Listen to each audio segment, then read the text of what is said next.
Hello everyone, welcome to Chalk and Talk. Today we are going to discuss a poem from CBSE Class 10 which is titled as A Tiger in the Zoo. A Tiger in the Zoo has been written by George Leslie Norris who was born on 21 May 1921 in South Wales.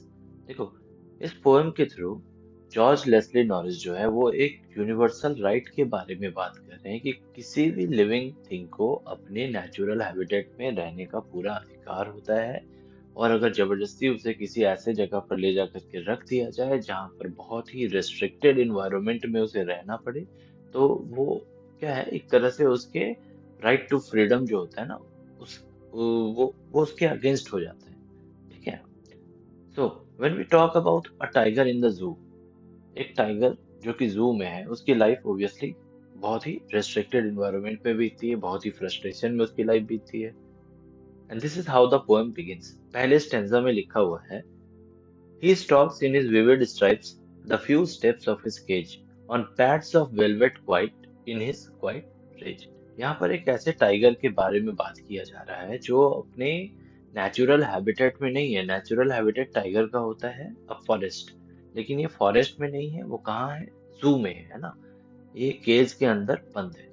The tiger is locked inside a cage. देखो, इस stanza में tiger को अपने bright vivid stripes के साथ पिंजरे में चलते हुए दिखाया गया। स्टॉक्स का मतलब होता है चुपके से चलना, जैसे वो किसी चीज का पीछा कर रहा हो। लेकिन यहाँ वो सिर्फ अपने छोटे से केज के अंदर ही लिमिटेड स्टेप्स ले सकता है। ये जो सॉफ्ट पॉज है काफी साइलेंट है, वेलवेट क्वाइट जैसा मूवमेंट है, लेकिन अंदर ही अंदर वो काफी गुस्से में है। क्वाइट रेज का मतलब है टाइगर के इमोशंस जो है वो अंदर ही अंदर गुस्से से भर रहे हैं, लेकिन वो अपनी हेल्पलेस सिचुएशन की वजह से कुछ कर नहीं सकता है ना। उसके अंदर की जो स्ट्रेंथ है वो पिंजरे के पीछे दिखाई नहीं देती है।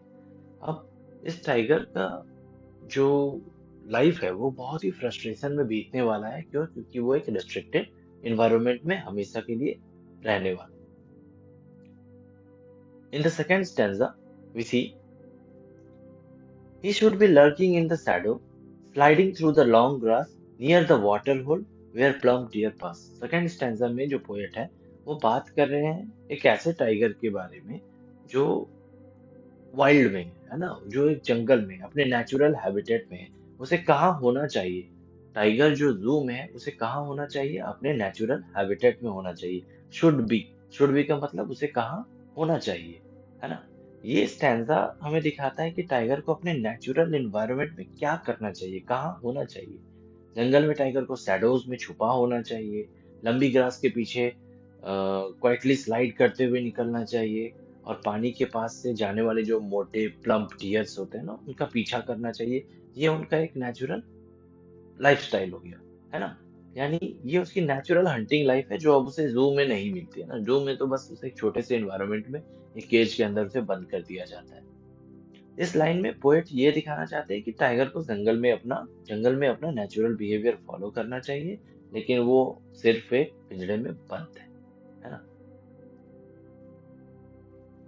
देखो, in the third stanza once again the poet is talking about the place where this tiger should actually be। इस टाइगर को एक्चुअली में कहाँ होना चाहिए उसके बारे में फिर से यहाँ पर पोएट बात कर रहे हैं। He should be snarling around houses at the jungle's edge, baring his white fangs, his claws, terrorizing the village। Terrorizing का मतलब होता है दहशत फैलाना। तो इस स्टैंजा में पोएट बताते हैं कि जंगल के किनारे वाले विलेजेस में टाइगर को अपने पावर दिखानी चाहिए, अपने टीथ अपने क्लॉज के साथ ग्रॉल करते हुए लोगों को डराना चाहिए। ये उसकी नेचुरल इंस्टिंक्ट है, अपने स्ट्रेंथ को दिखाना, अपने टेरिटरी को कंट्रोल करना। लेकिन जू में ये सब करना पॉसिबल नहीं है। वो फ्रस्ट्रेशन, उसका फ्रस्ट्रेशन जो है वो बढ़ चुका है ना। वो वहां पर लॉक्ड है, बंद है, तो अपने नेचुरल इंस्टिंक्ट को फॉलो नहीं करना है। Now, in the fourth stanza, the poet says, but he is locked in a concrete cell, his strength behind bars, stalking the length of his cage to ignoring visitors। Reality में tiger अब एक concrete के पिंजड़े में बंद है। उसकी जो स्ट्रेंथ और पावर है वो बस बार्स के पीछे दिखाई देती है। वो अपने छोटे से केज में थोड़ा इधर उधर चलता है, लेकिन जू के विजिटर्स को बिल्कुल इग्नोर करता है। क्यों करता है इग्नोर? क्योंकि उन्हें देखने में उसे कोई इंटरेस्ट नहीं है ना। टाइगर्स अपने नेचुरल इन्वायरमेंट इन्वायरमेंट के बिना फ्रस्ट्रेटेड फील करते हैं, और विजिटर्स उसके लिए कोई इम्पोर्टेंस नहीं रखते ना। विजिटर्स ह्यूमन बीइंग्स, वो उससे जा करके कुछ परेशान करेंगे, चिढ़ाएंगे, इन सब चीजों से उसे कोई फर्क नहीं पड़ता है ना। वो फ्रस्ट्रेटेड, वो बस वहां से निकलना चाहता है, बट सैडली उसकी लाइफ वहीं पर बीतने वाली है, वो अपने नेचुरल हैबिटेट में नहीं जा सकता है।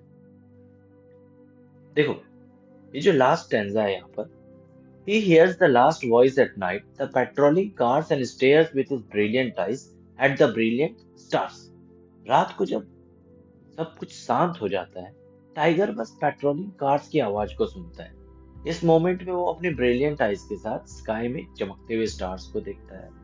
ये लाइन यहाँ पर दिखाती है कि देखो, the word brilliant has been used for both the eyes of tiger and stars.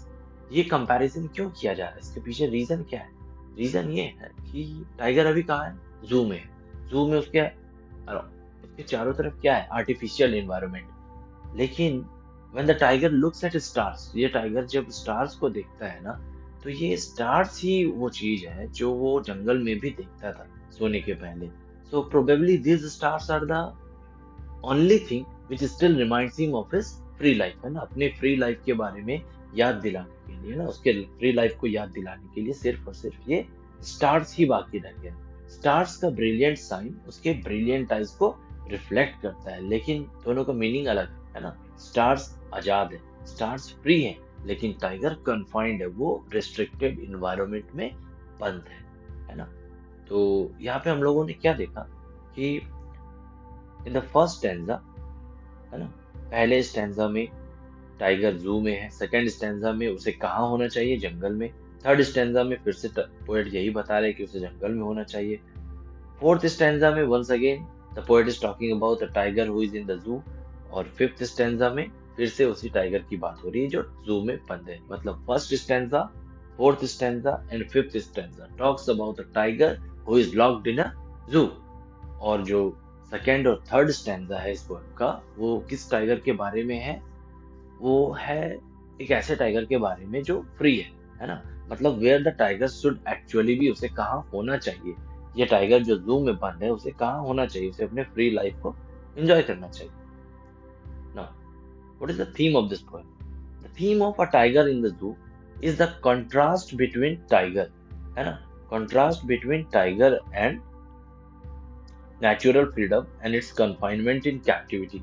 Confinement का मतलब होता है to keep someone in a restricted environment, है ना। किसी रेस्ट्रिक्टेड इन्वायरमेंट में, चार दीवारी के अंदर बंद कर देना, उसे हम लोग कन्फाइनमेंट बोलते हैं। कैप्टिविटी का मतलब भी यही होता है, कैप्चर्ड स्टेट में रखना, बंद करके रखना। Poem highlights tigers strength and wild instinct. किसी भी एनिमल को, किसी भी लिविंग थिंग को अपने नेचुरल इंस्टिंक्ट पे एक्ट करने की पूरी फ्रीडम होनी चाहिए, लेकिन टाइगर जो जू में है उसके साथ ऐसा नहीं है। Which are suppressed by the zoo's bars, है ना, जूस बार्स, है ना। वहाँ जू में जो बार्स वगैरह बना हुआ है, वो उसके टाइगर के नेचुरल इंस्टिंक्ट को सप्रेस करना है ना। सप्रेस करना मतलब उसे दबा करके रखना, है ना। emphasizing the cruelty of depriving wild animals of their natural habitat। Natural habitat का मतलब होता है नेचुरल होम। टाइगर का नेचुरल होम क्या हो गया? जंगल। देखो, इस पोएम से कुछ वर्ड्स है, कुछ सेलेक्टेड वर्ड्स है जिनका मीनिंग यहाँ पे प्रोवाइड किया गया है, इसे अपने नोट्स में यूज कर सकते हो।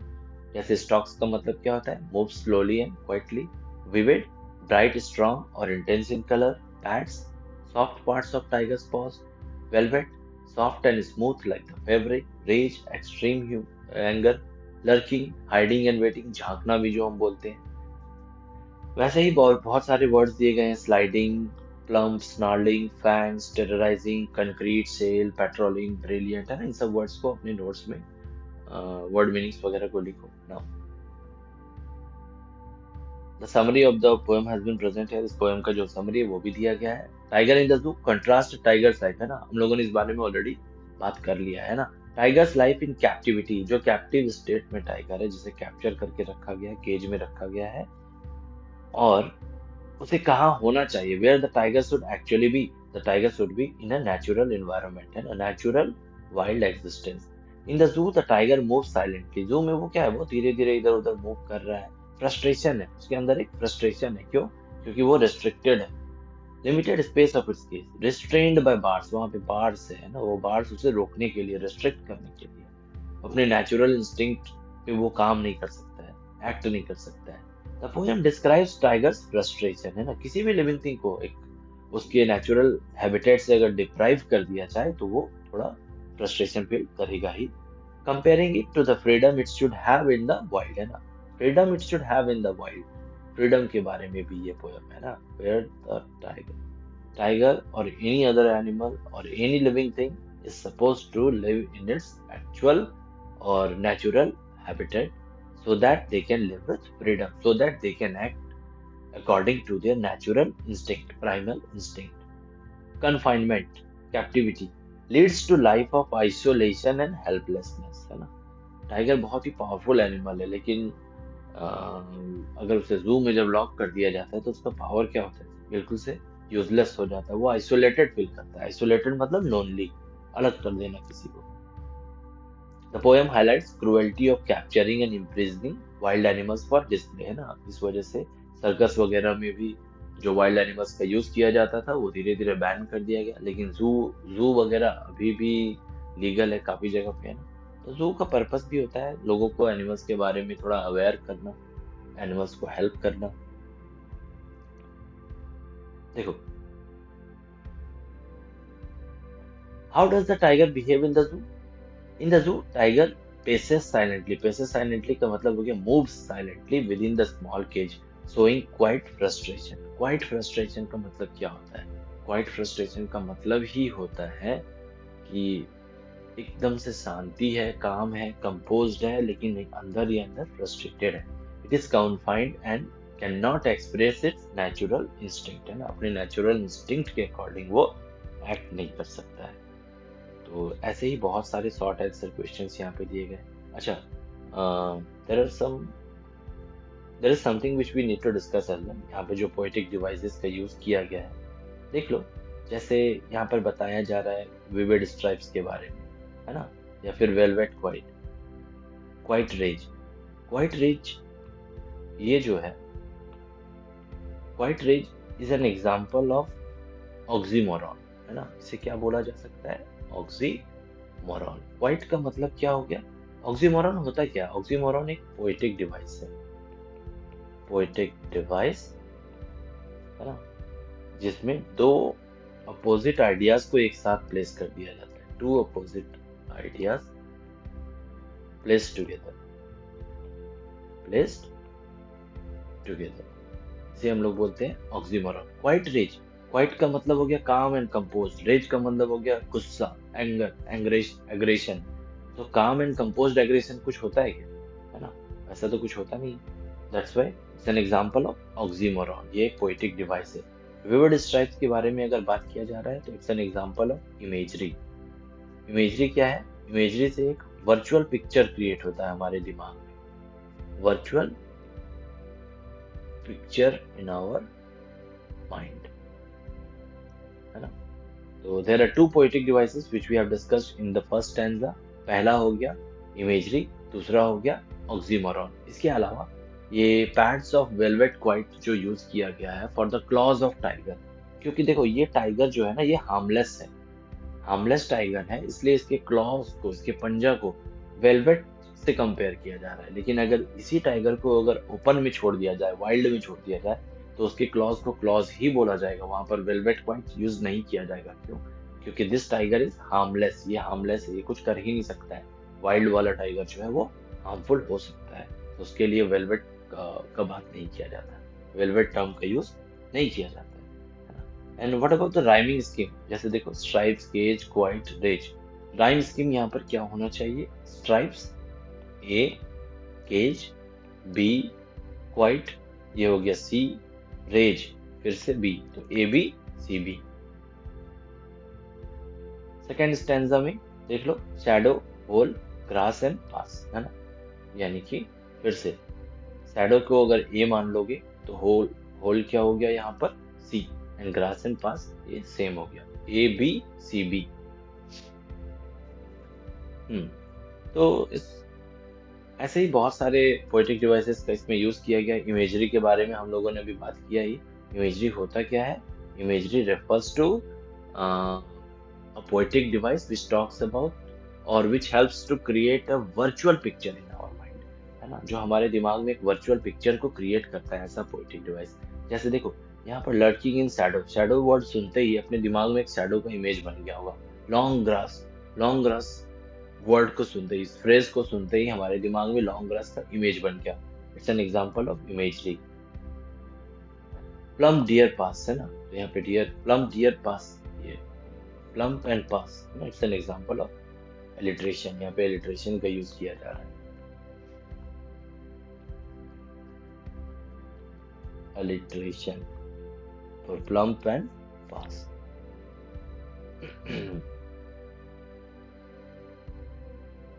तो ऐसे ही बहुत सारे पोएटिक डिवाइस यूज किए गए इसमें, है ना। इमेजरी के लिए stalks in his vivid stripes, sliding through long grass, brilliant eyes at brilliant stars. Metaphor का भी एग्जांपल है, जैसे कि जब ये बताया जा रहा है हिज स्ट्रेंथ बिहाइंड बार्स, है ना, यहाँ टाइगर के स्ट्रेंथ को उसके केज के बार्स के पीछे सिंबलाइज किया गया है, जो कि उसकी पावर को रिस्ट्रिक्ट करते हैं। एलिट्रेशन का भी काफी एग्जांपल्स है यहाँ पर। स्टॉक्स एंड स्ट्राइप्स एग्जांपल हो गया एलिट्रेशन का। इंजैममेंट, इंजैममेंट का मतलब होता है change of lines without any punctuation mark. So these are the poetic devices which has been used throughout the poem. यहाँ पे एक और poetic device के बारे में हम लोग बात कर सकते हैं कि देखो टाइगर के लिए एक प्रोनाउन का यूज किया जा रहा है ही, है ना, तो उसे एक ह्यूमन के फॉर्म में दिखाया जा रहा है। उसके इमोशंस को ऐसे एक्सप्लेन किया जा रहा है जैसे किसी इंसान के इमोशन को एक्सप्लेन किया जाए। So it's an example of personification. और as we already talked about the question and answer, short answer type question देखो यहाँ पर दिया गया है ना। आंसर्स को आप अपने नोट्स में बना यूज कर सकते हो। एनसीईआरटी में जितने भी क्वेश्चंस दिए गए हैं ये सारा यहाँ पर आंसर्ड है। लॉन्ग आंसर टाइप क्वेश्चंस के बारे में हम लोगों ने बहुत बार बात की है। It is suppose to be answered in 120 words, और इसमें कितने मार्क्स होते हैं? 6 मार्क्स, है ना। तो आपको प्रैक्टिस भी ऐसे ही करना है अपने आंसर्स को लिखने का। That should be answered in 100 to 120 words. So this is all about the poem A Tiger in the Zoo, and in the next video we will be talking about a new chapter.